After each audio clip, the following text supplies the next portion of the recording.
Salut les Sparks. Alors aujourd'hui, je voulais parler de mon éveil de la Kundalini, toujours dans le cadre de mon parcours flamme jumelle. Comment s'est passé cet éveil et quelles ont été les conséquences de cet éveil de la Kundalini. Alors avant de me connecter avec mon jumeau, il faut savoir que mon jumeau c'est un ami d'enfance, hein. Mon mari spirituel, ma flamme jumelle, c'est un ami d'enfance. Mais on n'était pas vraiment en contact. C'est quelqu'un qui voyage beaucoup. Et donc on a grandi en Guadeloupe. Et avant de me connecter avec mon jumeau, j'avais une sexualité, hein, euh, plutôt classique. J'avais un petit copain qui était aussi ami avec ma flamme jumelle. On est resté dans une relation pendant 3 ans. Et je me décrivais comme étant un petit peu libertine parce que j'avais toujours cette curiosité des différents types de sexualité, des relations à plusieurs, de la sexualité de groupe. Parce que je pense que de façon subconsciente, je cherchais à avoir un orgasme. Donc je sais que j'avais une sexualité. J'ai eu mon premier rapport sexuel à l'âge de 18 ans. C'est une promesse que j'avais fait à ma mère. J'avais promis d'attendre ma majorité. Donc j'étais à l'école avec ma flamme jumelle et avec mon premier petit copain qui est devenu un grand ami d'ailleurs par ailleurs. Et j'avais pas d'orgasme. Donc je suis partie en Europe faire mes études. J'ai rencontré ensuite mon mari. Entre mes deux relations, j'ai eu peut-être des flirts, des trucs, des relations et des rapports pas vraiment importants. Mais j'avais pas d'orgasme. Donc je me renseignais déjà sur la Kundalini, le tantrisme, euh, les différentes façons de s'éveiller à la sexualité et à la spiritualité en grandissant. Mais j'avais toujours pas d'orgasme. Jusqu'à ce que je me connecte, donc le jour de mes 33 ans, avec ma flamme jumelle. Et là, magique. Ça ne s'est pas fait la première fois, mais on a eu des orgasmes simultanés, on a eu des orgasmes multiples. J'ai connu l'éjaculation féminine. Alors je parle de sexualité, mais je ne pratique pas, justement parce que du fait de la séparation avec ma femme jumelle, j'ai décidé de m'abstenir. On sait que l'abstinence, ça fait aussi partie du parcours. Ce sont des responsabilités qui nous sont données par la source, par l'univers, par Dieu. Donc, avant cette connexion avec ma femme jumelle, j'avais pas de. Je comprenais de façon intellectuelle ce qu'était la Kundalini, donc c'est l'énergie sexuelle qui est logée et recroquevillée dans nos organes sexuels, donc dans les ovaires pour les femmes et dans les testicules pour les hommes. Et je me suis rendu compte que j'étais justement dans des relations relativement normales, puisque la plupart des femmes n'ont pas d'orgasme. La plupart des femmes de moins de 40 ans n'ont pas d'orgasme. Ou n'ont pas connu l'orgasme, n'ont pas encore connu l'orgasme. Donc avec ma flamme jumelle, on a eu cette expérience d'éveil de la Kundalini. J'ai pu mettre un mot sur ce qui s'est passé parce que ce qu'on a vécu, on a eu une vision en fait d'une espèce de dragon lumineux qui sortait de notre colonne vertébrale et qui s'est élevé vers le ciel.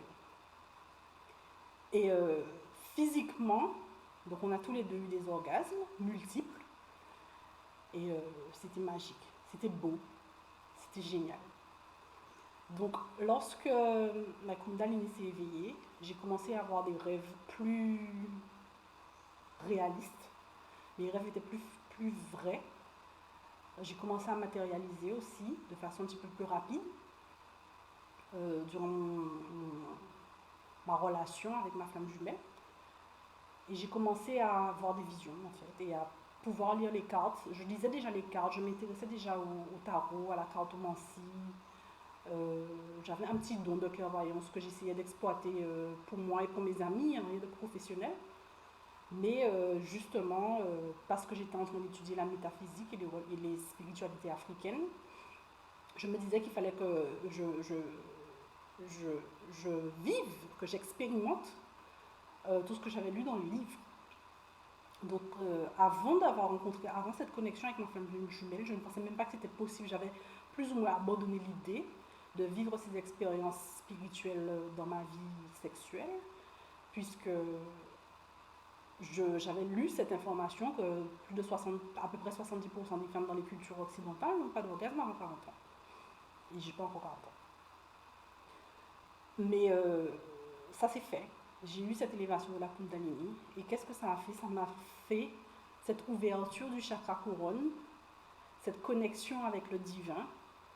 Et au bout d'un moment, même cette espèce de folie douce, où on en veut plus, et le corps ne tient pas. Bon, à l'époque, j'avais un fibrome que les docteurs avaient dit était cancéreux. Et je souffrais. J'étais en pleine souffrance, donc c'était le début de la nuit noire de l'âme. J'avais mal au ventre, j'avais des douleurs, mais en même temps j'avais des visions. Ces visions me préparaient à la rencontre avec ma flamme jumelle, mais je ne savais pas encore ce qu'était une flamme jumelle. Je voyais ce dragon, je voyais ce petit garçon en rêve, je voyais ce dragon recroquevillé quelque part, donc je ne savais pas encore que c'était ma Kundalini que je voyais, et je voyais ce petit garçon me sourire. Je ne sais pas si c'est un enfant que j'aurai ou si c'est un enfant que je vais rencontrer bientôt, mais je n'ai pas de petit garçon, j'ai une petite fille. Alors à savoir que j'ai perdu un petit garçon d'une fausse couche. Donc je ne sais pas si c'est ce petit garçon que je vois ou si c'est un petit garçon du futur que je vois, mais je sais que cette élévation de la Kundalini m'a permis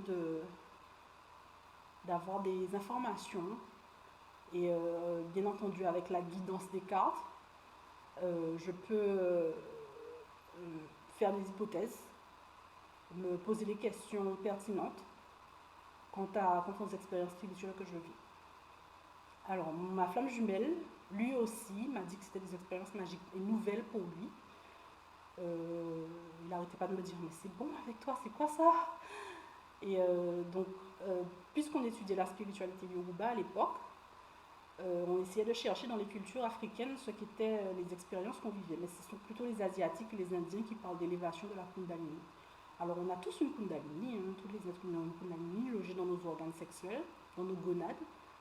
Et certaines personnes cherchent à l'élever sans se rendre compte des conséquences spirituelles que cette élévation de la Kundalini peut avoir sur nos vies. Donc oui, l'ouverture du chakra couronne, des rêves plus vibrants, plus vrais, plus réalistes, des visions, une intuition plus accrue, un besoin incessant de revivre ces expériences, de comprendre ce qui nous arrive et bien entendu une relation, une connexion spirituelle et sexuelle hors norme, quoi. C'est vraiment hors norme. Donc voilà, je voulais savoir si vous aussi vous avez eu des élévations de la Kundalini lorsque vous avez rencontré vos flammes jumelles. Depuis, faites-moi des commentaires, hein, comme à la dernière vidéo. Merci, j'apprécie. Depuis, j'ai décidé de m'abstenir. Depuis la séparation avec ma flamme jumelle, quand il est parti, j'ai décidé de m'abstenir. Et je pense que ça aussi, c'est une conséquence et c'est une responsabilité qu'on a suite à l'élévation de la Kundalini. Parce qu'on ne veut plus se partager avec n'importe qui, on ne veut plus se partager avec des karmiques. On veut se préserver pour un amour vrai. On veut cet amour divin, on veut ce nectar sexuel et spirituel. Et on ne veut plus se souiller, concrètement. Donc je ne sais pas si vous l'avez vécu comme ça, les sparks, mais moi c'est comme ça que je l'ai vécu. Je continue à m'abstenir, mais ça fait 5 ans. Alors grosso modo, parce qu'il y a toujours mon mari dans l'air qui traîne un petit peu avec le divorce. Et, mais grosso modo, pendant 5 ans, depuis 5 ans, je n'ai pas vraiment... J'ai eu une relation. Entre-temps, j'ai rencontré un gentil garçon, un gentil monsieur. Je ne sais pas si c'est une âme sœur ou si c'est un karmique. Mais il était clair pour moi que c'était pas la même nature, que la relation n'avait pas la même nature que celle que j'ai eue avec ma flamme jumelle. Donc au lieu de continuer à chercher cet orgasme multiple, ces expériences sexuelles magiques dans d'autres relations humaines, j'ai décidé de m'abstenir. J'ai eu une conversation avec une autre dame qui est en parcours spirituel et qui est en mariage spirituel, une dame africaine, donc elle ne parle pas de flamme jumelle, elle parle de mariage spirituel. Donc elle a rencontré son mari spirituel, elle a divorcé de son mari